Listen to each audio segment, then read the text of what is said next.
తీన్మార్ మల్లన్నకు సంబంధించి press meet లో బీసీలు మీ వెంట ఉన్నారా అంటే ఉన్నారు అంటున్నాను.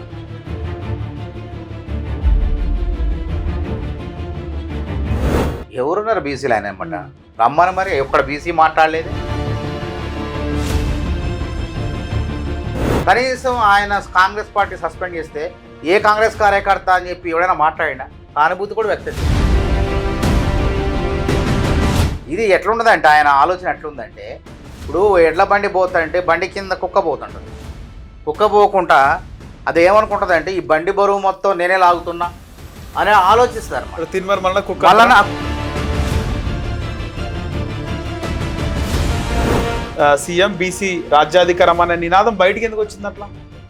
ఆయనకు సోకు ఎక్కువ, ముఖ్యమంత్రి కావాలనుకుంటాడు తీన్మార్ మల్లన్న. వీలైతే ప్రధాని కూడా అవుతాడు.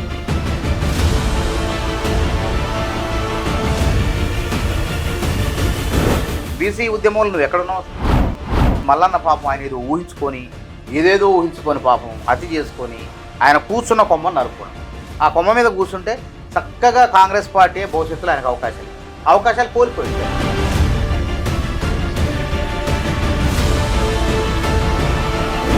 ముఖ్యమంత్రి అవుతా అంటే పొరపాటు. ముఖ్యమంత్రి కావాలంటే పాన్ డబ్బా పెట్టినంత తేలిక కాదు ముఖ్యమంత్రి. మీనాక్షి నటరాజన్ రాగానే ఫస్ట్ స్టెప్ మిమ్మల్ని అవుట్ చేసింది అని అడిగితే మీనాక్షి నటరాజన్ నాకు తెలుసు మంచి మిత్రురాలు నాకు అంటున్నాను. మల్లన్న గురించి పూర్తి తెలియదట్టుంది. తెలిస్తే అలా చాటు కూడా కాదు, కనీసం మెసేజ్ కూడా పెట్టదు. నటరాజన్ గారు, మీనాక్షి నటరాజన్ గారు నాకు మంచి మిత్రురాలు. ఆమె గురించి నాకు తెలుసు, నా గురించి ఆమెకు తెలుసు. సో మేము ఇప్పటికి కూడా చాటింగ్లో మాట్లాడుకుంటూనే ఉంటాం. నమస్తే, వెల్కమ్ టు సెన్సిటివి. నా పేరు నరేష్. ఈరోజు సెన్సిటివి స్టూడియోలో మానవత రాయ్ గారు ఉన్నారు, మాట్లాడదాం. సార్ నమస్తే. నమస్తే. ముఖ్యంగా రాష్ట్ర రాజకీయాలు చూసుకుంటే తీన్మార్ మల్లన్న బీసీ నినాదం, బీసీ ఉద్యమం అంటుండు. కాంగ్రెస్ పార్టీ సస్పెండ్ కూడా చేసింది. కాంగ్రెస్ పార్టీకి మైనసా ప్లస్ తీన్మార్ మల్లన్నని సస్పెండ్ చేయడం ఏం చెప్తారు? ఒక కాంగ్రెస్ నాయకుడిగా కాకుండా ఒక సీనియర్ రాజకీయ నాయకుడిగా ఏం చెప్తారు? కాంగ్రెస్ పార్టీకి మైనస్ ఏముండదు. ఇట్లా ఈ విధంగా పార్టీలో వండుకుంటూ పార్టీ పట్ల పార్టీ ప్రతిష్టను భంగం కలిగిస్తూ పార్టీ ప్రతిష్టను మరి భంగం కలిగిస్తూ మాట్లాడే వాళ్ళు పార్టీలోంచి బయటికి పంపడం మంచిది. అందుకే సస్పెండ్ చేశారు. అక్కడ పార్టీకి వచ్చిన నష్టం లేదు. పార్టీలో ఇట్లాంటి వాళ్ళు చాలా మంది ఉంటారు, ఎంతో మంది ఉంటారు. ఇప్పుడు కాదు, 60 ఇందిరాగాంధీ అప్పుడు ఇట్లాంటి సంక్షోభం కొంతమంది చూసి పెద్ద పెద్ద నాయకులు తిరగబడ్డారు. ఏమైనా వాళ్ళంతా కూడా కాలగర్భంలో కలిసిపోయారు. అడ్రస్ గల్లంతా అయిపోయింది. ఎప్పుడైనా ఇవాళ మల్లన్న అనే వ్యక్తి సరే ఆయన యూట్యూబ్ పెట్టుకోనో ఏదో రావచ్చు, కానీ ఆయనకి రాజకీయ భిక్ష ప్రసాదించింది కాంగ్రెస్ పార్టీ. ఆయన ఎమ్మెల్సీ అయిందంటే అది కాంగ్రెస్ పార్టీ భిక్షతోనే, ఇంకోటి కాదు. కాంగ్రెస్ లేకపోతే ఆయన గెలిచేవాడే కాదు. మేమందరం కూడా ఎందుకు పనిచేసినాం? కాంగ్రెస్ అభ్యర్థి మల్లన్న, కాంగ్రెస్ పార్టీ రాహుల్ గాంధీ, మల్లికార్జున ఖర్గే అతనికి బీఫామ్ ఇచ్చారు. రేవంత్ రెడ్డి గారు ఆయనకు మద్దతు తెలిపారు. కాంగ్రెస్ నాయకత్వం మద్దతు తెలిపింది. కాబట్టి మేము ప్రచారం చేసినాం. ఏమని చేసినాం ఆ రోజు? పల్లి బఠానీ అని చెప్పి రాకేష్ రెడ్డి ఆయన ప్రత్యర్థి ఏదైతే ఎమ్మెల్సీ పోటీ చేస్తాడో బీఆర్ఎస్ తరఫున, ఆయన కించపరిచిండు మల్లన్నే. నేను బిట్స్ పిల్లని ఆయన బల్లి బఠానీ అన్నాడు. కేటీఆర్ అన్నాడు, రాకేష్ రెడ్డి అన్నాడు. అంటే మేమేమన్నాం అంటే ఓయూ కేయూ నీకు పల్లి బఠానీ లాగా కనపడతానే. అయితే ఓయూ కేయూ విద్యార్థులు గ్రాడ్యుయేట్స్ ఎవరు కూడా నీకు ఓట్లేయం. నువ్వు ఓన్లీ బిట్స్ పిల్లని ఎవడైతే చదివిండో గ్రాడ్యుయేట్ వాటితోనే ఓటేయించుకో. మమ్మల్ని తక్కువ కించపరుస్తావా? ఓయూ కేయూ గ్రాడ్యుయేట్లు ఏం తక్కువ? దేశం మొత్తం ఉన్నాం. ఐఏఎస్లు, ఐపీఎస్లు, ప్రభుత్వ రంగంలో రకరకాలుగా రాజకీయ నాయకులుగా సేవలు చేస్తున్నారు అక్కడ చదివిన వాళ్ళు. నీకు ఎట్లా కనపడతాను అని చెప్పి మల్లన్నకు మద్దతు పలికినాం. ఆ విధంగా గెలిచిండు ఆయన. గెలిచిన తర్వాత పార్టీకి ఎంతటి వాడైనా సరే పార్టీలో ఉన్నప్పుడు విధేయుడు ఉండాలి. పార్టీ బయటికి పోయి నువ్వు లక్ష్యం అనుకో, పార్టీకి సంబంధం ఉండదు. అంటే వేరే పార్టీలో చేరు అనుకో. అంతేగాని పార్టీ ద్వారా గెలిచి పార్టీనే దూషిస్తే అది పెద్ద క్షమించరానటువంటి నేరం. ఎంత పెద్ద అంటారు బీసీ వాదం మీద. బీసీ అసలు కాంగ్రెస్ పార్టీ అధ్యక్షుడే బీసీ, జాతీయ అధ్యక్షుడు ఒక ఎస్సీ. సామాజిక న్యాయం చేయడంలో పెద్దన్న పాత్ర పోషించిన పార్టీ కాంగ్రెస్ పార్టీ. సామాజిక న్యాయం చేయడంలో 10 పార్టీలకు ఆదర్శవంతమైన పార్టీ కాంగ్రెస్ పార్టీ. నేను పుట్టక ముందు 62లో ఒక దళితుడైన దామోదరం సంజీవయ్యను, ఒక ఎస్సీని ముఖ్యమంత్రిని చేసినటువంటి చరిత్ర కాంగ్రెస్ పార్టీది. ముఖ్యమంత్రే కాదు, జాతీయ పార్టీ అధ్యక్షుని చేసింది ఆయన్ని. అక్కడ దాకేందుకు ఇప్పుడు మహేష్ కుమార్ గౌడ్ని బీసీని అధ్యక్షుని చేయలేదా? ఒక ఎస్సీ మల్లికార్జున ఖర్గేని జాతీయ అధ్యక్షుడు చేయలేదా? ఇంతకన్నా సామాజిక న్యాయం ఎక్కడ ఉంటుంది చెప్పండి? తీన్మార్ మల్లన్నని కాంగ్రెస్ పార్టీ యూజ్ చేసుకోలేదా? ఎన్నికల టైంలో ఆయనకు వచ్చే వ్యూవర్షిప్ అట్లని ప్రచార కమిటీ చైర్మన్ ఎన్ని కాంగ్రెస్ పార్టీలో ఇప్పుడు అందరు అంటే కృషి అన్ని ఉంది. నియోజకవర్గాలు తిరిగి ఇప్పుడు ఆయన తిరిగిండు, మెంబర్ కూడా తిరిగిండు. తిరగడం ఆయన వల్ల కాదు, కాంగ్రెస్ పార్టీకి ప్లస్ అయిందంటే రాహుల్ గాంధీ ఆకర్షణ, రేవంత్ రెడ్డి గారి కష్టం, మల్లికార్జున ఖర్గే నేనే గారు, దించిన కేసీఆర్ కాంగ్రెస్ పార్టీ 6 గ్యారెంటీలు, మేమంతా కూడా కార్యకర్తలు అందరం, మెయిన్ ముఖ్యంగా కార్యకర్తలు కాంగ్రెస్ పార్టీ 6 గ్యారెంటీలని హాస్య హాత్ జోడో కార్యక్రమం ద్వారా ప్రతి ఇంటికి తీసుకుపోయినాం మేము. కాంగ్రెస్ కార్యకర్తల గొప్పతనం ఈ గెలుపంత ఎవరిదో కాదు, నేనే కేసీఆర్ ని ఎవడగొట్టినా అట్లా అంటాడు ఆయన. ఈ రోజు చెప్పుకుంటాడు అట్లా, ఈరోజు నిజంగా press meet చేస్తున్నాడు. ప్రజలు చెప్పాలా, నువ్వు నీ వల్లే వచ్చిందని చెప్పాలా. కనీసం ఆయన కాంగ్రెస్ పార్టీ సస్పెండ్ చేస్తే ఏ కాంగ్రెస్ కార్యకర్త అని చెప్పి ఎవడైనా మాట్లాడినా సానుభూతి కూడా వ్యక్తం చేయాలి. ఇది ఎట్లుండదంటే ఆయన ఆలోచన ఎట్లుందంటే, ఇప్పుడు ఎడ్ల బండి పోతుంటే బండి కింద కుక్క పోతుంటుంది. కుక్క పోకుండా అది ఏమనుకుంటుంది అంటే, ఈ బండి బరువు మొత్తం నేనే లాగుతున్నా అని ఆలోచిస్తారు అన్నమాట. తిన్మర్ మళ్ళీ కుక్క మల్లన్న ఆ కుక్కరన్న తీర్మానం మల్లన్న కూడా అట్లా ఆలోచిస్తాడు. అది అహంకారం అంటాను. నా పాత్ర ఉందను, కాంగ్రెస్ పార్టీ గెలుపులో నా వంతు పాత్ర ఉందని తప్పులేదు. నీలాంటి వాళ్ళు చాలా మంది పాత్ర ఉంది, కాంగ్రెస్ కార్యకర్తల శ్రమ ఉంది. అంత రేవంత్ రెడ్డి గారిది లేదా, రాహుల్ గాంధీది లేదా, ప్రియాంక గాంధీ వచ్చి ప్రచారం చేయలేదా? ఇంతమంది పాత్ర ఉండగా భాగం అంటారు. ఆకర్షణ పార్టీలో ఆకర్షణ గల జాతీయ నాయకత్వం, రాష్ట్ర నాయకత్వం ఉండగా నీది ఏంది అసలు? ప్రజలు చెప్పాలి మల్లన్న పాత్ర ఉంది. ఎందుకు తీన్మార్ మల్లన్న ఉన్న పలంగా అంటే ఎగ్జాంపుల్ ఇక్కడ అనుకోవచ్చనా, మహేష్ కుమార్ గౌడ్ కాకుండా ఇతర రెడ్డికి ఎవరికైనా పీసీసీ చీఫ్ పదవి ఇస్తే రెడ్డిల రాజ్యం అనుకోవచ్చు. ఒక బీసీకి పీసీసీ చీఫ్ పదవి ఇచ్చిన చాలా రోజుల తర్వాత బీసీ గర్జన, బీసీ సీఎం, బీసీ రాజ్యాధికారం అనే నినాదం బయటికి ఎందుకు వచ్చింది? అట్లా ఆయనకు సోకు ఎక్కువ, ముఖ్యమంత్రి కావాలనుకుంటాడు తీన్మార్ మల్లన్న. వీలైతే ప్రధాని కూడా అయితే ఏమనగా తర్వాత ఎంతమంది చూసే కాలగర్భంలో మొత్తం మంది కలిసిపోయారు. నేను ఏమంటాను, కంటెంట్ ఉండే అవకాశం. నేను ఆయన కించపరచాలని కాదు, వాస్తవాలు చెప్తాను. గాల్లో పేకమేళ్ల గట్టదు, భ్రమల్లో బతకొద్దు మనిషి. నీకన్నా యోధాను యోధుడు దేవేంద్ర గౌడ్ నవ తెలంగాణ పార్టీ పెట్టి ఆ పార్టీని ముందుకు తీసుకుపోలేక కేంద్రం రెవెన్యూ మంత్రి చేసిండు, ఉమ్మడి రాష్ట్రంలో రెవెన్యూ మంత్రి, హోంమంత్రి చేసిన అంత బలమైనటువంటి చరిత్ర గల నాయకుడు ఆయన. కానీ ఆయన వల్లే పార్టీని ముందుకు తీసుకుపోవడం సాధ్యం కాక పీఆర్పీలో చేసిండు. చిరంజీవి గారు ప్రజా అభిమానులు ఎంతమంది ఉంటారు, ఆయన నటుడు, గొప్ప నటుడు. ఆయన ప్రజారాజ్యం పార్టీ పెట్టి ఆ పార్టీని ముందు తీసుకుపోలేక కాంగ్రెస్లో విలీనం చేసిండు. అక్కడ దాకెందుకు? కాసాని జ్ఞానేశ్వర్ ముదిరాజులు ఈ రాష్ట్రంలో అత్యధిక సంఖ్యలో జనాభా ఉంటారు. మరి ఆయన ఎప్పుడో తెలంగాణ ఉద్యమ సమయంలోనే ముదిరాజుల పార్టీ, బీసీ పార్టీ పెట్టిండు, బీసీ మీటింగ్లు పెట్టిండు, నీకన్నా పెద్ద ఎత్తున బహిరంగ సభలు చేసిండు. మన పార్టీ ఏదో పార్టీ పెట్టిండు ఆయన. ఈయన ఉంది, ఆ పార్టీ ఉనికి ఉంది ఏమన్నా? ఆయనే మూసుకొని ఆ పార్టీ శిబిరాన్ని మూసేసి బీఆర్ఎస్ లో చేరిండు, తర్వాత టీడీపీలో మళ్ళీ చేరిండు, మళ్ళీ ఇప్పుడు అందులోంచి బయటకు వచ్చినట్టు. కాబట్టి ఆయనే కాకుండా ఇంకా చాలా మంది చెప్పుకుంటూ పోతే చాలా ఉదాహరణలు ఉన్నాయి. ఆర్ కృష్ణయ్య గారు ఒక ఋషి, బీసీలు. ఆయన నేను చిన్న యూనివర్సిటీకి వచ్చినప్పటి నుంచి బీసీ వాదాన్ని లేవనెత్తుకుంటూ నా బీసీలకు ఇది కావాలి, నా బీసీలకు అది కావాలన్నాడు తప్ప వాడి దొంగ అవతల లంగా నెట్టి తిట్టలే, అట్లా మాట్లాడలేదు. ఇప్పుడు నన్నడు కూడా ఇతర కులస్తులను దూషించలేదు, అట్లా దూషించలేదు. కాబట్టి నేను ఏమంటున్నానంటే ఇవన్నీ ఏదో సొల్లు కబుర్లు, ఇవన్నీ పార్టీ పెట్టండి, ఆయన పార్టీ పెట్టిండు, ఆయన టీజేఎస్ నేత. ఏమైంది? నిజం సాధ్యం. ఆ పార్టీలో మల్లన్న కూడా ఉండు అయినా ఇవన్నీ కాదు, మల్లన్న శక్తి సరిపోదు. పార్టీ పెట్టే అంత శక్తి లేదు, పార్టీ పెట్టడానికి అంత స్తోమత లేదు, పార్టీ పెట్టే అంత కష్టం కూడా లేదు ఆయన దగ్గర. ఆయన కాంగ్రెస్ పార్టీ భిక్షతో ఎమ్మెల్సీ అయ్యింది అంతే తప్ప ఆయన గొప్పతనం ఏముంది? ఏం కష్టం, ఏం ప్రజా పోరాటాలు చేసిండు, ఎక్కడ చేసిండు? టీవీలో కూర్చొని మైక్ ఉంది కదా మాట్లాడితే లీడర్ అవుతారా? అట్లాంటి మొన్న హర్యానాలో ఒక ఆయనకి యూట్యూబ్లో కానీ లేకపోతే మన సోషల్ మీడియాలో విపరీతమైన లక్షలాది ఫాలో ఉన్నారు. ఆయన పేరు యాక్టర్ కూడా. ఆయన 250 ఓట్లు వచ్చినాయి ఎమ్మెల్యే పోటీ చేస్తే. ఎక్కడ 1.5 లక్షల ఓట్లు, ఎక్కడ 250 ఓట్లు రావటం ఏంది? అట్లా ఊహించుకోవద్దు. సోషల్ మీడియాలో నేను చూడంగానే, సోషల్ మీడియాలో నేను చూస్తున్నానంటే నీకు డబ్బులు వస్తున్నాయి యూట్యూబ్లో నువ్వు మాట్లాడితే. కానీ అదే నా బలం, అదే నేను ఇష్టం, నేను చేసిందే వేదం, నేను ఇష్టం వచ్చినట్టు చేస్తా అంటే కాదు.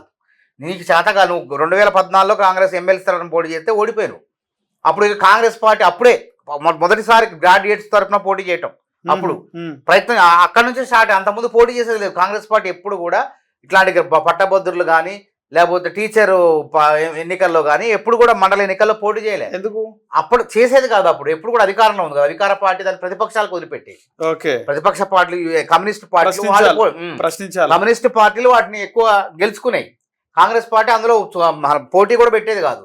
తర్వాత 2014లో 3సారి పోటీ పెట్టిన మల్లన్న ద్వారా 14,000 ఓట్లు వచ్చినాయి. బలం సరిపోవాలి.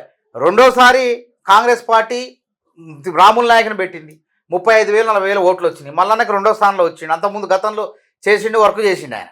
అవును. కాకపోతే మళ్ళా మూడోసారి కాంగ్రెస్ టికెట్ ఇచ్చింది.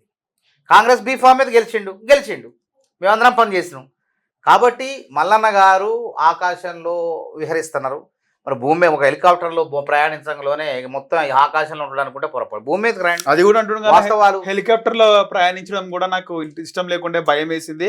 ఏమైనా కుట్రుంటదేమో హెలికాప్టర్ లో పోవడం. హెలికాప్టర్లో ప్రయాణించే టైంలో ప్రయాణించాలి. ఇప్పుడు కృత్రిమంగా ఏది చేయొద్దు. నువ్వు వరంగల్లో బహిరంగ సభ పెట్టినావు, నువ్వు బోడుప్పల్లో ఉంటావు, నీ ఫార్చునర్ కార్లో గంటన్నరలో పోవచ్చు వరంగల్ అంటే 2 గంటల్లో పోవచ్చు. 2 గంటల్లో మీటింగ్ అందుకు ఏ ఎలక్షన్స్ పోయిండనా మల్లన్న? ఏదో బీసీ మీటింగ్ పెట్టిండు, బీసీ గర్జన పెట్టిండు రీసెంట్ గా పెట్టి దాన్ని హైదరాబాద్ నుంచి హెలికాప్టర్లో పోవాల్సిన అవసరం లేదు. అక్కడ ఎప్పుడు హెలికాప్టర్ అవసరం? నువ్వు 4-5 బహిరంగ సభలు ఉండి రోడ్డు మార్గం మీద ప్రయాణిస్తే ఆ బహిరంగ సభలు అందుకోలేవు. కాబట్టి ఈ బహిరంగ సభకు ఆ బహిరంగ సభకు 200-300 కిలోమీటర్ దూరం ఉంటే గంట వ్యవధిలో చేరుకోవాలంటే హెలికాప్టర్లో ప్రయాణించాలి. అవసరం కొద్దీ హెలికాప్టర్ వాడాలి. కానీ వాడేవడో వాడిండు, ఎన్నికల సమయంలో వాడతారు. ఏ లీడర్ అయినా మీరు చూడండి, ఎన్నికల సమయంలో వాడాలి, ఉత్తగా వాడారు చూడన్నా. చిన్న మీటింగ్లు వాడారా చెప్పండి? ఆర్ కృష్ణయ్య గారు బీసీ మీటింగ్లు ఎన్నో పెట్టిండు, హెలికాప్టర్ వాడిండు ఎప్పుడన్నా? ఇట్లాంటి అతి చేయటం వల్ల కూడా ప్రజల్లో చులకన అయిపోయాడు. మళ్ళీ అవసరం ఉంటే వాడు కాదంటలే, తప్పు లేదు. బీసీ కాదు, ఓసీ కాదు, ఎస్సీ కాదు, ఎవడైనా అవసరం అవుతే మీటింగ్లు ఉంటే ప్రజల కోసం రోడ్డు మార్గాన ప్రయాణించే వీళ్ళు అవుతే వెళ్ళు ప్రయాణించు. అంతేగాని ఇంత దానికి ఒక్క మీటింగ్కి నువ్వు అక్కడ నుంచి దిగి ఆకాశం నుంచి ఊడిపడతా అందరు నన్ను చూడాలా, మళ్ళన్న హెలికాప్టర్లు దిగిండు, కేసీఆర్ దిగిండు అంటే కేసీఆర్ త్యాగం ముందు నీ త్యాగం ఎంత అంటారు? కేసీఆర్ ఆయన కులం చూసి ఓట్లేశారా? ఆయన గుణం చూసి 4 కోట్ల మంది కోసం తెలంగాణ నినాదాన్ని పట్టుకొని కష్టం వచ్చినా నష్టం వచ్చినా తెలంగాణ ఉద్యమాన్ని పట్టుకునే పడిండు, ప్రాణత్యాగం పోయిండు, అన్ని రకాల ప్రయత్నాలు చేసి సార్ ఎవడు రకరకాల విమర్శించాలని ఆ నినాదాన్ని పట్టుకున్నావు కాబట్టి ప్రజలు అధికారం ఇచ్చారు. అసలు నువ్వేం పట్టుకున్నావు అని అసలు బీసీ ఉద్యమంలో నువ్వు ఎక్కడున్నావు? అసలు బీసీ ఉద్యమంలో నారాయణ ఉన్నాడు, తర్వాత ఆర్ కృష్ణయ్య ఉన్నాడు, కాసాని జ్ఞానేశ్వర్ ఉన్నాడు, తర్వాత వాళ్ళే చేతులు ఎత్తేసారు. ఆర్ కృష్ణ తర్వాత జాదుల శ్రీనివాస్ గౌడ్ ఉన్నారు. వీళ్ళంతా పాపం వాళ్ళ జీవితాలు త్యాగం చేసి బీసీల కోసం, బీసీల హక్కుల కోసం కొట్లాడుతుంటే నువ్వు ఇలా అకస్మాత్తుగా ఒకేసారి వచ్చి నేను బీసీ నాయకుడు అంటే బీసీలు నిన్ను అసలు ఓన్ చేసుకోవాలి కదా, బీసీలు నీ పట్ల ఆలోచించాలి కదా. అసలు బీసీలు కుక్క తిప్పుకోలోపే నువ్వు ఎగిరిపోతాడు. ఇట్లాంటి మిడిసిపాడుతనం పనికి రాదు. నేనేమంటాను, కష్టపడు. ఇప్పటికైనా నువ్వు పార్టీ పెట్టుకుంటూ ఏం పెట్టుకో, కానీ 10 ఏళ్ళు కష్టం చూస్తారు నిన్ను. నిలకడగా నిలబడ్డవా లేదా? బీసీ ముఖ్యమంత్రి కావాలా? ఎట్టయితారా బీసీ ముఖ్యమంత్రి? ఉత్తగవుతారా?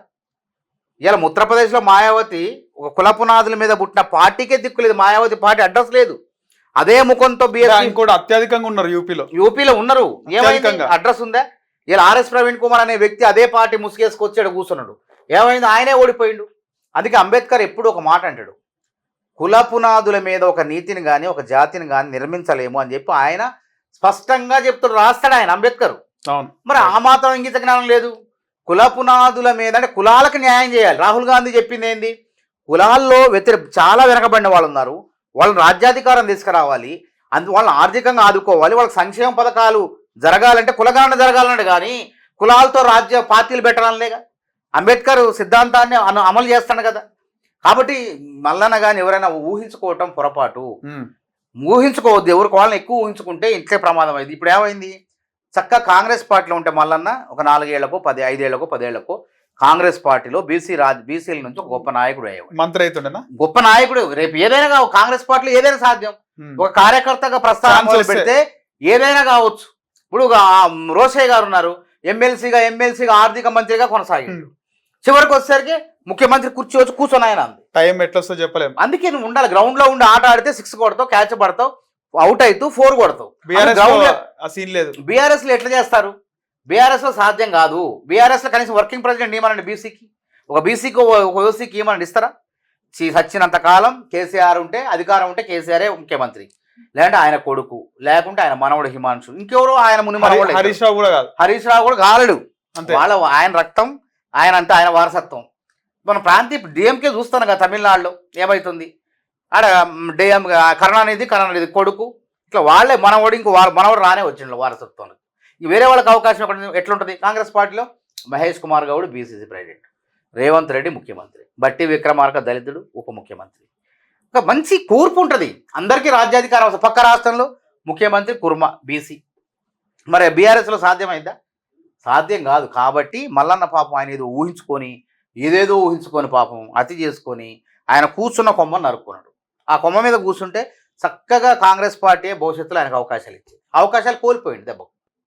పోరాడే పార్టీ ఉంది, ఏజ్ కూడా ఉంది కాబట్టి వచ్చే అవకాశం ఉండేదే. అన్ని ఆయన చేతులారా చేర్చుకోండి. మాలాంటి వాళ్ళని కూడా సపోర్ట్ చేసేవాళ్ళమే. కానీ అవన్నీ కోల్పోయింది. మేము ఎట్లా చేస్తాం? ఎవరు పట్టించుకోము. పార్టీని ధిక్కరిస్తే ఆ రోజు నుంచే మేమందరం కూడా మాట్లాడతాం. బంగారు బాతులో ఒక గుడ్డ వెళ్తే ఒక్కొక్కటి తీసుకోవాలి. బంగారు బాతు గుడ్డుని ఒక్కొక్క బంగారు గుడ్డుని ఒక్కొక్కటి తీసుకోవాలి. కానీ మొత్తం ఒకేసారి ఎన్నున్నాయి ఒకేసారి తీసుకుని కోస్తే ఏమైంది? చచ్చిపోయి ఏం రాదు. అట్లా ఆయన దురాశ దుఃఖానికి చేటైంది. ఈరోజు ఏదో ఊహించుకోండి. నేను బీసీల గురించి మాట్లాడతా, కొట్లాడు, నిజంగా కొట్లాడు. ఇప్పుడు చూడు, రేపటి నుంచి చూడు, కొట్లాడాలి. బీసీ గురించి వద్దంటలే మేము. కష్టం తెలుస్తుంది నీకేందో. కొట్లాడకుండా ఉత్తగానే వచ్చినాయి అన్నీ. గాల్లో మాట్లాడితే ఏదో కలిసి వచ్చింది. ఆ ఎమ్మెల్సీ అయినా ముఖ్యమంత్రి అవుతా అంటే పొరపాటు. ముఖ్యమంత్రి కావాలంటే పాన్ డబ్బా పెట్టినంత తేలిక కాదు ముఖ్యమంత్రి కావటం. పాన్ డబ్బా పెట్టొచ్చు, పర్మిషన్ తీసుకుని పెట్టొచ్చు. కానీ ముఖ్యమంత్రి కావాలంటే ఏంది? రేవంత్ రెడ్డి ఉత్తగా అయిందా? కేసీఆర్ని ఢీకొండ అంటే ఎన్ని కష్టాలు పడిండు రేవంత్ రెడ్డి, ఎన్ని అవమానాలు ఎదుర్కొండు, ఎన్ని చీత్కారాలు ఎదుర్కొండు, ఎన్నిసార్లు జైల్లో పోయిండు. ఒక పీసీసీ ప్రెసిడెంట్ ఉండి జైల్లో పోతాడా? పెట్టినా సరే రాహుల్ గాంధీ, మల్లికార్జున్ ఖర్గే ఆశీస్సులతో, కాంగ్రెస్ కార్యకర్తల ఆశీస్సులతో ఇలా ముఖ్యమంత్రి అయిండు. ఉత్తగా అయిందా? ఎంత మీరందరూ చూసారు ఆయన కష్టం ఏందో. కాబట్టి ఇవన్నీ లేకుండా నేను ముఖ్యమంత్రి అవుతా, నేను పార్టీ పెట్టుకుంటా అని కళ్ళగంటే కుదరదు. కష్టపడాలా. కళ్ళ సాధించాలంటే కష్టపడాలి. కనీసం 10 ఏళ్ళు, 14 ఏళ్ళు, 15 ఏళ్ళు నువ్వు తపస్సు చేస్తే, నువ్వు పోరాటం చేస్తే నువ్వేమైతే కూడా చెప్పలేము. మనం 5 ఏళ్ళు కష్టపడితే ఐఏఎస్ కావచ్చు, బయట ప్రపంచం తెలవకుండా. 5 ఏళ్ళు అన్ని త్యాగం చేసి కూర్చొని చదివితే ఐఏఎస్ కావచ్చు. కానీ నువ్వు 20 ఏళ్ళు పోరాటం చేస్తే నువ్వేమైతే కావో చెప్పలేము. అదే రాజకీయం. అట్లాంటి సాహసం చేయాలి నువ్వు. ఇలా ఆర్ కృష్ణయ్య గారు కొట్లాడి ఒకసారేమో వైఎస్ఆర్సీపీ దగ్గర రాజ్యసభ తీసుకుంటారు, ఇంకోసారేమో ఇప్పుడు బీజేపీ దగ్గర రాజ్యసభ తీసుకుంటారు. అక్కడ దాకా కులం ఉంటే నేను అంతా ఇంట్లో ఉన్నా అంటారు కాదు. మందకృష్ణ మాదిగ గారిని ఉదాహరణ తీసుకున్నాం. మరి ఈయన 30 లక్షల మంది మాదిగలు ఉన్నారు. మాదిగ జనాభా ఎక్కువే కదా. వర్ధనపేటలో 80% మంది, 80,000 ఓట్లు, 70,000 ఓట్లు మాదిగలు ఉంటారు. వర్ధనపేటలో ఎన్ని వచ్చినాయండి ఆయన ఓట్లు? గెలిచిండా? 4వ స్థానానికి పడిపోయాడు, 4, 5వ స్థానానికి పడిపోయాడు. అందుకే కుల పునాదుల మీద ఒక నీతిని కానీ ఒక జాతిని కానీ నిర్మించలేము. అంబేద్కర్ చెప్పింది నేను గుర్తుపెట్టుకోవాలా. కులాన్ని బాగు చేసుకోవాలి, కులాన్ని ఆర్థికంగా చేసుకోవాలి. నా కులం ఉంది కదా అని చెప్పి నేను ముఖ్యమంత్రి అవుతా, నేను ప్రధానమంత్రి అవుతా అంటే ఉత్తదే. అదేవిధంగా ఇదే మందకృష్ణ మాదిగ గారు బట్టి విక్రమ్ మదిరలో 90% మంది మాదిగలు ఉంటారు. మదిరలో మరి అక్కడ కూడా డిపాజిట్ రాలి ఆయనకి. మహాజన సంఘర్షణ సమితి పార్టీ పెట్టిండు. మరి కులం పునాదుల మీద ప్రజలు రాజ్యాధికారం ఇచ్చారా? ఇవ్వలేదు కదా. కులంలో రిజర్వేషన్ల కోసం కొట్లాడిండి అంతే. కానీ నేను కొట్లాడినా నేను ముఖ్యమంత్రి చేయమంటే అట్లా కాదు. అది కానే కాదు, అట్లా కావు. ప్రజలు ఎప్పుడు కావాలో, ఎప్పుడు ఏం చేయాలో అది నిర్ణయిస్తారు. ప్రజలు నిర్ణయిస్తారు. ఫలానా వ్యక్తి ముఖ్యమంత్రి కొట్లాడిండు, రేవంత్ రెడ్డిని ప్రజలు నిర్ణయించారు, అధిష్టానం హైకమాండ్ ఆశీస్సులు అందించింది, ముఖ్యమంత్రి అయ్యింది. అంతేగాని అది ఏం లేకుండా, త్యాగాలు లేకుండా, కష్టాలు లేకుండా ఒకటే సోషల్ మీడియాలో మాట్లాడితే, యూట్యూబ్లో మాట్లాడితే, గొట్టంలో మాట్లాడితే ముఖ్యమంత్రులు అవుతారా? కష్టం ఉండాలి, ప్రజల్లో వెళ్ళిపోవాలి నువ్వు. అప్పుడు కానీ సాధించలేవు. కానీ ఏం లేకుండా ఉత్త పుణ్యానికి నేను కావాలి, అప్పనంగా ముఖ్యమంత్రి కావాలని కళ్ళగంటే ఎక్కడి నుంచి వచ్చిండో అక్కడే ఆగిపోతాడు. ఓకే, నెక్స్ట్ స్టెప్ ఏముంటుందన్న మీకున్న విశ్వసనీయ వర్గాల సమాచారం ప్రకారం తిరుమల మల్లన్న పార్టీ పెట్టే అవకాశం ఉందంటారా? ఆయన ఏమైనా చేసుకొని కాంగ్రెస్ పార్టీకి వచ్చింది నష్టం లేదు. ఓకే, కాంగ్రెస్ పార్టీ అంటే నష్టం గురించి అంటలేను. పార్టీ ఆయన ఏం చేసుకుంటే మనం చెప్పలేం కదా. ఆయన పార్టీ పెట్టుకొని లేదంటే బీఆర్ఎస్లోకి పోని, లేదా టీజీఎస్లోకి పోని, లేదంటే జనసేనలోకి పోని, టీడీపీలోకి పోని. చెప్పిన కదా టీడీపీ నుంచి ఫోన్లు వచ్చినాయి నాకు. అన్ని అబద్ధాలు చెప్తారు. అట్లా వచ్చి చంద్రబాబు నాయుడు ఫోన్ చేయించినాడు, ఇవన్నీ ఉత్తముచ్చట్లే. అన్ని చంద్రబాబు నాయుడు ఈయనకు ఫోన్ చేశాడు తీరిక లేకుండా. ఆయన తీరిక లేకుండా జాతీయ రాజకీయాల్లో బిజీగా ఉన్నాడు. ఆయన ఈయనకు ఫోన్ చేస్తారా? చెప్పు. చంద్రబాబు నాయుడు ఆ వ్యక్తిత్వం తెలుసు కదా మీకు. ఫోన్ చేయించిండు అని ఎందుకు చేస్తాడు? ఎవరు ఎందుకు మాట్లాడతారు? అసలు అవసరం ఏముంది? ఈయన పోయి అడుక్కోవడం తప్ప. అయినా కానీ అవకాశం ఇస్తారు వీరు. ఇట్లాంటి వాళ్ళు నమ్మరు, ఎవరు కూడా నమ్మరు. వ్యక్తిత్వాన్ని పోగొట్టుకుంటారు. వీళ్ళు చూడండి, ఒకప్పుడు మల్లన్నకి ఇప్పుడు మళ్ళీ తేడా చూడండి. సోషల్ మీడియాలో కూడా కామెంట్లు చూడండి ఎంత విమర్శనాత్మకంగా వస్తుంది. సోషల్ మీడియాలో అయితే బ్లాక్ మెయిలర్ అనే కామెంట్. సరే, అది ఆయన చేసిండా చేయలేదా అవి మనకు తెలియదు. ప్రజల నుంచి వస్తాయి వాళ్ళ వార్తలు. కాబట్టి మల్లన్న మీద అంటే గ్రౌండ్ లెవెల్లో రాను విశ్వాసం కోల్పోయిండు, ప్రజల్లో విశ్వాసం కోల్పోయిండు. ఈ విధంగా నిలకడలేనటువంటి చర్యల మూలంగా మల్లన్నకు అవకాశం వచ్చిందండి. దాన్ని నిలుపుకోవాలా. ఆ నిలుపుకొని కాంగ్రెస్ పార్టీ మేము ఇన్ని 23 ఏళ్ళు కాంగ్రెస్ పార్టీలో కష్టపడితే మాకు నోటి దగ్గరకు వచ్చి అవకాశాలు పోయినాయి. ఆయనకి అవకాశం వచ్చి కుర్చీ ఇచ్చి కూర్చున్న తర్వాత దాన్ని నిలుపుకోకపోతే ఎట్లా?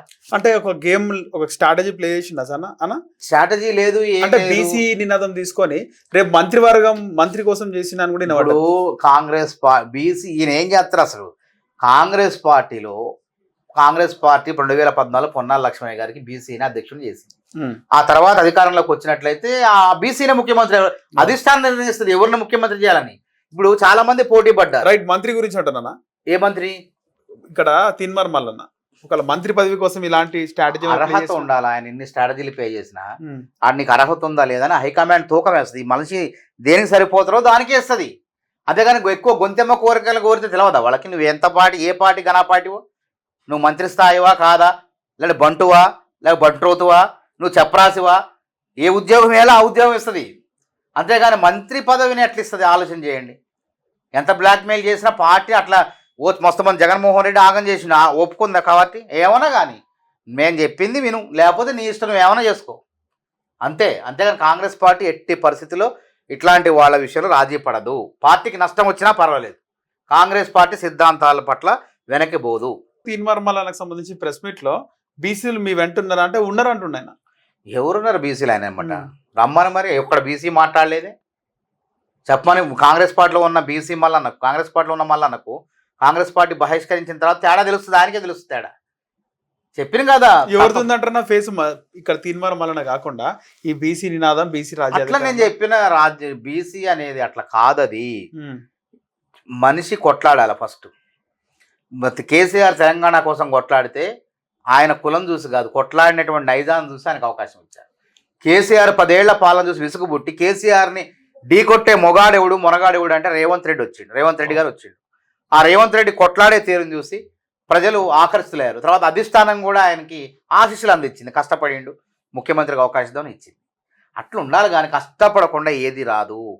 నేను అదే అంటున్నా మల్లన్నకు కూడా, కష్టం నీదంతా, నీ స్థాయి ఎంత, నీ శక్తి అంతా, నువ్వు ప్రజల్లో ఏంది అసలు. ఏదో పట్టభద్రులు ఓట్లేశారు, అది పట్టభద్రుని మాటలు ఎట్లా ఆకర్షితులై ఓట్లేశారు. నువ్వు లేపుకొని ఏంది పట్టభద్రుల గురించి ఆడ మాట్లాడినవా? ఏ రోజన్నా నిరుద్యోగుల గురించి మాట్లాడినవా? ఏది నీ సొంత ఎజెండా పోతుంటివి, నీ సంబంధం లేని అంశాలు పోతుంటివి. నిజంగా అన్యాయం జరిగితే మాట్లాడు. ఇప్పుడు ఒక పార్టీలో ఉండి బీసీ కులగణన కాంగ్రెస్ పార్టీ సమగ్రంగా చేస్తే, శాస్త్రీయబద్ధంగా చేస్తే, ఏదైనా సమస్య ఉంటే పోయి 4 గోళ్ల మధ్య పార్టీ అధ్యక్షుడికో జాతీయ అధ్యక్షుడికి పోయి చెప్పు, మల్లికార్జున ఖర్గేకో మహేష్ కుమార్ గౌడ్కో, లేకపోతే నీకు నచ్చిన వాళ్ళకి పోయి చెప్పుకో. అంతేగాని బహిరంగతంగా మీటింగ్ పెట్టి చింపేయటం ఏంది? ఇది తప్పు కదా. అది వేరే పార్టీలకు అవకాశం ఇచ్చినట్టే కదా. పోనీ నువ్వు ఎన్ని చేసినా సరే గ్రూప్ 1 కాలబెట్టి ఉత్తబోసి తగలబెట్టాలండు, అవమానపరిచిండు. తర్వాత ఇన్ని చేసినా సరే నువ్వు వివరణ ఇస్తావేమో అనుకున్నావు. నీకు షోకాజ్ నోటీస్ ఇచ్చినప్పుడు వివరణ ఇవ్వాల్సినటువంటి బాధ్యత నీ పైన ఉంటుంది. మా కోమటిరెడ్డి వెంకరెడ్డి గారు ఇచ్చారు వివరణ, ఆయన కూడా ఇచ్చారు. తర్వాత రాజగోపాల్ రెడ్డి గారికి ఇచ్చారు, వారు కూడా చెప్పుకునే దగ్గర చెప్పుకున్నారు. వాళ్ళు ఇవ్వలేదు, తప్పు అది. వాళ్ళు కూడా చెప్పుకుంటారు వేదికల మీద, ఎక్కడ అధిష్టానం చెప్పుకుంటారు, అది నీకు చూపిస్తారు. అంతే కదా, పెద్ద నాయకత్వం వాళ్ళది. ఇదే చిన్నారెడ్డి కూడా గతంలో కాంగ్రెస్ నాకు కూడా ఇచ్చారండి షోకాజ్ నోటీసు, నాకు 2 సార్లు ఇచ్చారు. దేనికి? నేను రేవంత్ రెడ్డి గారు అప్పుడు గురించి డిబేట్ లో మాట్లాడుతుంటే అప్పుడున్నటువంటి నాయకత్వం ఇచ్చింది, నేను వివరణ ఇచ్చిన తర్వాత అధిష్టానం సంతృప్తి చెందింది, నన్ను ఏం చేయలేదు, చర్యలు తీసుకుని వివరణ ఇవ్వాలి. అసలు నీకు షోకాజ్ నోటీస్ ఇచ్చినట్టు కారణం చెప్పు అడుగుతుంది. షో కాజ్ ఎందుకు ఇట్లా మాట్లాడావు, కారణం చెప్పు అంటే అదే కదా. నువ్వు ఏదో కారణం చెప్పాలా. ఇలా నువ్వు మీడియా మాట్లాడినా వాడు చెప్పకుండా అహంకారంతో లెక్క చేయకపోవటం వల్ల ఏమైంది, కాంగ్రెస్ పార్టీ క్రమశిక్షణ చర్యలు తీసుకుంది. అది ఎంతటి వాళ్ళైనా ఉపేక్షించి అట్లా చేస్తే, అంత నిర్లక్ష్యంగా ఉంటే, పార్టీ పట్ల లెక్కలేనితనం ఉంటే కాంగ్రెస్ పార్టీ క్షమించదు. సో ఇప్పుడు తీన్మార్ మల్లన్న గతంలో వెంకటరెడ్డి మాట్లాడినాడు, తర్వాత చిన్నారెడ్డి మాట్లాడినాడు అని ఇవి మాట్లాడుతున్నాడు. దాంతోపాటు కాంగ్రెస్ పార్టీ రెడ్లను ఒకలాగా చూస్తుంది, బీసీలను ఒకలాగా చూస్తుంది. తప్పది. బక్కా జడ్సన్ సస్పెండ్ చేయలేదా? సర్వే సత్యనారాయణ చేయలేదా? చెప్పండి. తర్వాత రాజగోపాల్ రెడ్డికి షోకాజ్ ఎస్సీలే షోకాజ్ నోటీస్ రాజగోపాల్ రెడ్డికి ఇవ్వలేదా? వెంకటరెడ్డికి ఇవ్వలేదు. వెంకటరెడ్డిని అధిష్టానం మాట్లాడింది, పిలిచి పోయి వివరణ ఇచ్చుకున్నాడు. అంత జరిగిన తర్వాత ఎన్నికలకు పోయింది, అంత సఖ్యతకు కూర్చొని ఎన్నికలకు పోయింది. ఆ తర్వాత ప్రభుత్వం వచ్చింది, మళ్ళీ ఆ పేరు చెప్పుకొని రెడ్లకేం కాదు, రెడ్లు ఏదైనా కావాలని రాజకీయం అనమాట ఇది. ఈయన ముద్ర అందుకే వివరణ ఎందుకు లేదు, ఒక దురుద్దేశంతో కాంగ్రెస్ పార్టీ నుంచి ఎట్లయినా బయటికి పోవాలా. ఉత్తగా ఆయన చెప్పిన కాంగ్రెస్ పార్టీలో హత్యలు ఉండవు, ఆత్మహత్యలే ఉంటాయి. ఉమ్. ఇలా మల్లన్న రాజకీయాల్లో అంత కూడా హత్యలు ఉండవు. కాంగ్రెస్ పార్టీలో స్పెషల్ అన్ని పార్టీలో కాదు, అన్ని కాంగ్రెస్ పార్టీ ఉపేక్షిస్తుంది, ఒక నాయకుడికి అవకాశం ఇస్తుంది. కానీ వేరే పార్టీలో ఇప్పుడు ఇదే తప్పు బీఆర్ఎస్ పార్టీ చేస్తే ఒక్కరోజే చేసిన ఫస్ట్ రోజే తెగ నరుకుతారు, కథం ఆ రోజు ఎక్స్పెల్లే బహిష్కరణే ఉంటుంది. కానీ కాంగ్రెస్ పార్టీలో ఒకటో తప్పు, రెండో తప్పు, మూడో తప్పు, నాలుగో తప్పు, ఎన్ని తప్పులు చేసిన తప్పు లేకుండానే బర్తరఫ్ కూడా ఉంటుంది అనుకుంటా. ఇంకా బీపత్సం చేస్తే బహిష్కరణ కూడా ఉంటుంది, అదే ఎక్స్పెల్ బహిష్కరణ ఉంటుంది. కాబట్టి నీకు అవన్నీ చేయలేదు. ఒక ప్రజాస్వామ్యం ఉంటుంది కాంగ్రెస్ పార్టీలో, ఎంతటి వాడైనా మాట్లాడుకోవచ్చు. మళ్ళీ మాట్లాడుకుంటే నిజంగా ఎదుటివారి మనోభావాలు దెబ్బతినే పార్టీ గీత దాటిందంటే వివరణ ఇచ్చుకోవచ్చు.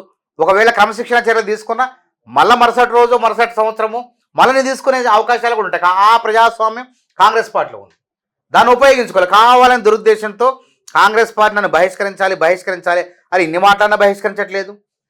అరే ప్రభుత్వం నివేదికను చింపినా బహిష్కరించట్లేదు, అరే వాళ్ళని తిట్టినా బహిష్కరించట్లేదు. లెక్కలేదన్నా అంటే కావాలని కాంగ్రెస్ పార్టీ దురుద్దేశపూర్వకంగా ఆయన రాజకీయంగా మనుగడ సాధించడం కోసం కాంగ్రెస్ పార్టీతో బహిష్కరణ కావాలి, బహిష్కరణ అయ్యి బయటికి పోవాలి.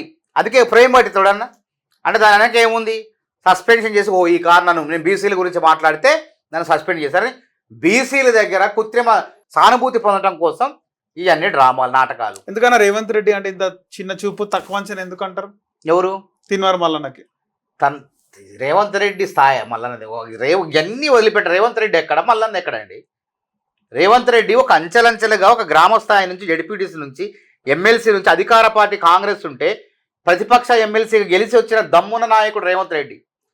కొట్లాండు చీకటి కొట్టాలో పెట్టినా, జైల్లో పెట్టినా నిజంగా రేవంత్ రెడ్డిని కేసీఆర్ అణచివేసే ప్రయత్నం చేసిండు. ఆయన ఎక్కడ అసలు దాని గురించి మాట్లాడటం కూడా సమయం వృధా. మళ్ళీ అసలు ఆయనతో పోల్చుకోవటం వృధా. నేను జైల్లో ఉన్నా, ఇప్పుడున్న మంత్రులు ఎవరైనా జైలు పోయారా? నేనే ఉన్న జైల్లో మొన్నటిదాకా. మంత్రులు పోయారో లేదో నాకైతే, రేవంత్ రెడ్డి అయితే పోయింది కదా ముఖ్యమంత్రి. ఈయన గురించి మేమంతా పోయినాం కదా, నువ్వు ఏదో తిట్టినవో ఏం చేసినావో దానికి కేసులు పెట్టారు, పోయినవు. సరే మేము కూడా అరే మల్లన్న లాంటి జర్నలిస్ట్ పై అక్రమంగా కేసులు పెట్టి మేము కూడా ఖండించినాం ఆ రోజు. కానీ అదే పెట్టుకొని నువ్వు దేనికోసం పోయినావు, నీ స్వార్థం కోసం పోయినావు, దేనికోసం పోయినావు, మేమైతే ఖండించినాం. పార్టీ కూడా నేను గుర్తించింది, అవకాశం ఇచ్చింది. ఇంకేం కావాలి నీకు చెప్పు? పార్టీ వెంటనే ఇస్తుందా? యోధాన యోధులు ఉంటారండి కాంగ్రెస్ పార్టీలో. కిరణ్ కుమార్ రెడ్డి గారు ఉమ్మడి రాష్ట్రం చరిత్ర, రోషే గారి గురించి చెప్పిన. కిరణ్ కుమార్ రెడ్డి గారు స్పీకర్గా మంత్రిగా పనిచేయలే, ముఖ్యమంత్రి అయ్యిండు. అవును. ఇప్పుడు రేవంత్ రెడ్డి గారు టీడీపీ నుంచి వచ్చిండు. ఆయన కష్టం ఆయన చూశారు, ఆయన తెగో చూసి సోనియా గాంధీ, రాహుల్ గాంధీ, మల్లికార్జున ఖర్గే ఆశీర్వదించారు, ముఖ్యమంత్రి పదవి ఇచ్చారు. విశ్వాసం ఉన్నంత వరకు, విశ్వాసం కోల్పోతే ఎవరైనా పార్టీ గెద్దాడితే కథమే, ఎంత పెద్ద నాయకుడు అయినా సరే. ఈరోజు తీన్మార్ మల్లన్న ప్రెస్ మీట్ తర్వాత మీనాక్షి నటరాజన్ రాగానే ఫస్ట్ స్టెప్ మిమ్మల్ని అవుట్ చేసింది అని అడిగితే, మీనాక్షి నటరాజన్ నాకు తెలుసు మంచి మిత్రురాలు నాకు అంటున్నాను. సరే, మీనాక్షి నటరాజన్ గారు ఆమె ప్రజాస్వామికవాది, గాంధేయవాది, ఇప్పటికీ సీదా జీవితం ఆమెది. మల్లన్న గురించి పూర్తి తెలియదట్టుంది. తెలిస్తే అసలు ఆమె చాటు కూడా కాదు, కనీసం మెసేజ్ కూడా పెట్టదు. మరి ఆయన చెప్తాడు అబద్ధాలు నిజం అంటున్నాడు. దోస్త్ ఎట్లా అంటాడు, దోస్త్ అంటాడు, ఏమంటాడో మనకు తెలియదు. ఇక ఆయన చెప్పుకుంటాడు అట్లా. మీనాక్షి నటరాజన్ గారుకి ఈయన బహిష్కరణ సస్పెండ్ గురించి ఆమెకు తెలియదు అసలు. ఆమె రాకముందు జరిగిపోయిన ప్రక్రియ ఇది. కాబట్టి ఎవరైనా సరే ఏదైనా ఒక పార్టీలో ఉన్నప్పుడు దానికి విధేయతగా ఉండాలి. నచ్చకపోతే బయటికి పోయి 100 మాటలు అనుకో, పార్టీకి ఇబ్బందే లేదు. కానీ పార్టీలో వండుకుంటా పార్టీని నేను చెప్పిన బంగారు బాతుగుడ్డు ఒక్కొక్కటి తీసుకోవాలి, కానీ ఒకేసారి కోడికి వస్తే ఎవరు కథమైతే నువ్వే కథమైతే. ఇప్పుడు బయట బహిరంగంగా మాట్లాడే అంజన్ కుమార్ యాదవ్ కానీ రీసెంట్ గా మధుయాష్కి గౌడ్ మాట్లాడారు. వీళ్ళందరికీ తీన్మార్ మల్లన్న బహిష్కరణ ఒక ఇదా అన్న? ఇప్పుడు అంజన్ కుమార్ గారు ఆవేదన వేరు, వారు సీనియర్ కాంగ్రెస్ పార్టీలో. ఆయన భూదేవుకున్నంత ఓపిక ఉంది అంజన్ కుమార్ యాదవ్. ఆయన అవకాశాలు వచ్చిన హైదరాబాద్ అసలు తీన్మార్ మల్లన్న ఎవరండి? ఆయన చేసిన ముందు తీన్మార్ మల్లన్న ఎవరంటన్నా? మధుయాష్కి గౌడ్ కూడా అంకిత భావంతోనే ఉన్నటువంటి పెద్ద నాయకుడు ఆయన. వాళ్ళతో పోల్చుకోవద్దునా, వాళ్ళు ఎక్కడ ఈయన ఎక్కడ అంటన్నా కాంగ్రెస్ లో. ఓకే, రైట్ అన్న, ధన్యవాదాలు.